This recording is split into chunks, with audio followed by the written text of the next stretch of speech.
One day, the truth was revealed: the world we live in isn't real. Everything around us, the weather, the people, our emotions, and even our thoughts, is just part of a massive computer simulation. What we always believed to be real turns out to be nothing more than lines of code. And somewhere above, far beyond our reach, exists a higher level race silently watching us, controlling our every move without us even knowing. This movie takes us into a not so distant future. The main character, Joey, lives a quiet, simple life. He runs a small bookstore and things are pretty ordinary, until he meets Ash, a mysterious girl who walks into his life like fate. They fall for each other fast. But during one of their dates, Ash suddenly becomes serious. I want you to know something, about you. I'm not from here. Before she can finish, a strange man appears, pulls out a gun, and shoots Ash right in front of him. No. She dies instantly. Joey chases after the guy, but he vanishes without a trace. Losing Ash crushes Joey. He falls into depression. At his lowest point, he even buys a gun to end his life. But after 2 shots, he's still alive. He smashes through a glass window and jumps, then suddenly wakes up, like snapping out of a nightmare. As he comes to, his smart assistant notifies him: there's a new message from Ash. Joey thinks he's dreaming. But when he sees the gun from the day before still lying on the table, he knows something's off. He doesn't open the message right away. Instead, he runs outside, only to not Ash something strange. People's faces are glitching, billboards are fl-oshkering like broken screens. The world around him seems to be breaking apart. He rushes to see his close friend Mai at the newsstand and tells her everything. She encourages him to check the message. When he does, Ash appears on video and says, "Something's happened to me. I might not see you again." She also says Joey's bookstore is about to receive a special delivery. Meanwhile, a mysterious group is secretly watching his every move. Back at the bookstore, a strange notebook arrives. Joey grabs it, unaware that he's being tracked. A man in a coat gets the order to kill him. He teams up with another guy, a bearded agent, and they follow Joey all the way to his apartment. Inside the elevator, Joey not Ashes something weird. The man doesn't press any floor button. That's when he knows he's being followed. He rushes into his apartment and tries to lock the door, but the guy blocks it just in time. As they struggle, Joey suddenly feels like he's not in control of his body. His arm moves on its own and shoots the intruder. Then the second man shows up. Joey fights him, and surprisingly, he's really good at it, almost like someone unlocked hidden abilities in him. After the fight, he returns to his room and suddenly sees Ash again, live on the big screen. The dead body is gone. Joey is totally confused. He asks where she is. That's when Ash tells him the truth. The world you're living in. It's not real. It's a simulation, created by someone named Hunter. Turns out, a few years ago, AI technology had made a huge leap. Hunter, a genius software engineer, used real-world data to build a hyper-realist Ash virtual world. He used to work for a major AI company collecting data for simulations, but eventually, he got bored and decided to build a world of his own.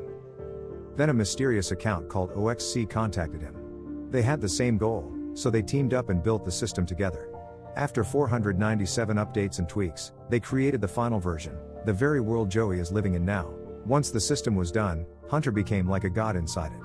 He started running dangerous experiments, organ transplants, weapon tests, even trial runs of experimental drugs, all using the people in the simulation as test subjects. The system became a tool to predash real-world problems, climate change, global conflict, you name it. From an ethical and legal standpoint, it was completely wrong. The system should have been shut down. But Hunter didn't stop. He killed Ash because she broke in to collect proof, and because she fell in love with Joey, someone he considered just a fake character in his artificial world. The notebook that Ash left for Joey contained highly classified data. And the person behind the codename OXC, Hunter's former partner, turned out to be none other than Mai, Joey's close friend. He had withdrawn from the project, after realizing just how dangerous Hunter's ambitions had become. Quietly, he used his small newsstand as a secret surveillance station to monitor the system. Mai and Ash tried to communicate through a firewall to plan how to extract the data. But before they could act, an alarm went off. Somewhere else, Hunter's secretary detected the breach and suggested shutting down the entire system. But Hunter refused. He wouldn't give up everything he'd built. "This simulation is the perfect testing ground," Hunter said. "It helps me predict Earth's future, famine, pandemic ashes, wars, resource collapse. I need this." The assistant warned him, "You are killing billions of people in this system just to make it happen."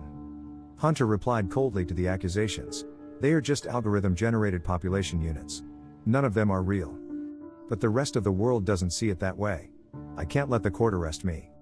Right after that, he ordered the assistant to track down Ash in the real world. Right after the alarm sounded, 3 armed men burst into her hideout. Ash quickly hid in a dark corner and slipped out of the apartment. But outside, drones were already scanning the streets. In that critical moment, Oli sent her the coordinates, helping her escape to his safe house.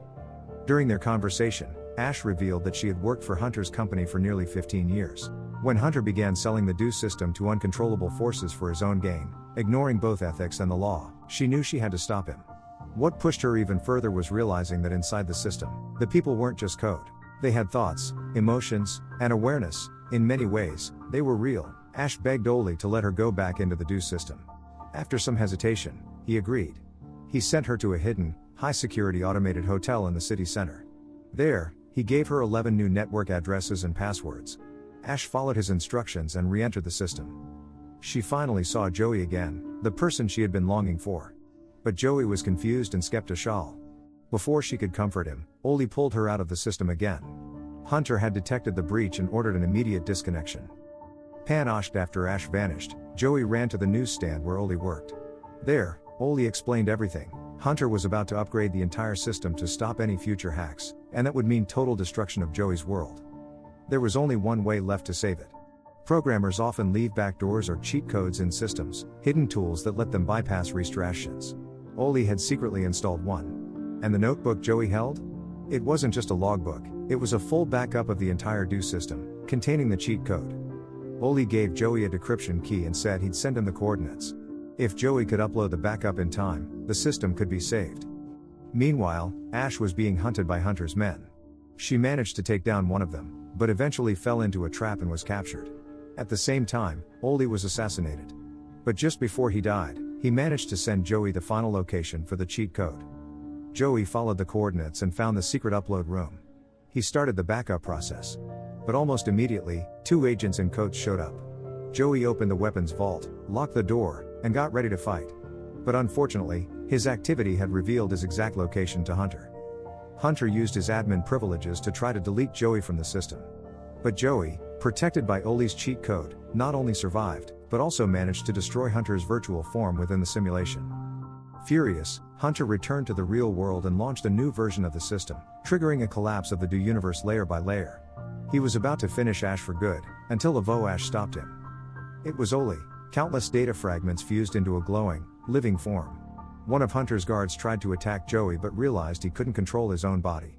Hunter's secretary seized the chance to disarm him. Joey didn't hesitate, he fired and eliminated the threat.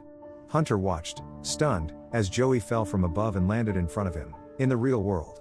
Neither of them knew why Joey appeared in the real world.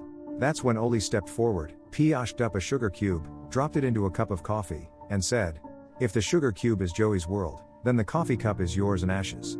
Who knows how many layers there are? How many simulated worlds are stacked on top of each other? Maybe it's infinite." Ash stood frozen. She realized then, her world, the one she and Hunter thought was real, was also just a simulation. When a virtual world becomes advanced enough, it can simulate another world within it. That means both Ash and Joey are living in virtual worlds they believe to be real. The thing Oli had Joey upload wasn't just a backup. It was a program upgrade, one that allowed Joey to move up a level of reality, to leave the sugar cube and become part of the coffee. Hunter had never truly been in control. Oli, at a higher level, was the one pulling the strings. And perhaps, above Oli, there were more levels still. Before fading, Oli left Joey and Ash one final message. Whether this world is real or not, your feelings, your memories, and your love are real. What matters isn't where we are, but how we live. The film ends with a haunting message. Even if Ash and Joey are just code in a game being controlled. Even if their world is nothing but a simulation. Their love and their thoughts are still real, not programmed. If the universe is truly made up of endless layers of simulations, and if we can never trace them back to their origin, then maybe chasing reality no longer matters. As long as you and I are real, the world is real, too. If you enjoyed this video, don't forget to hit like, leave a comment, and subscribe to the channel to support us. See you in the next video with more exciting and mind-blowing movies.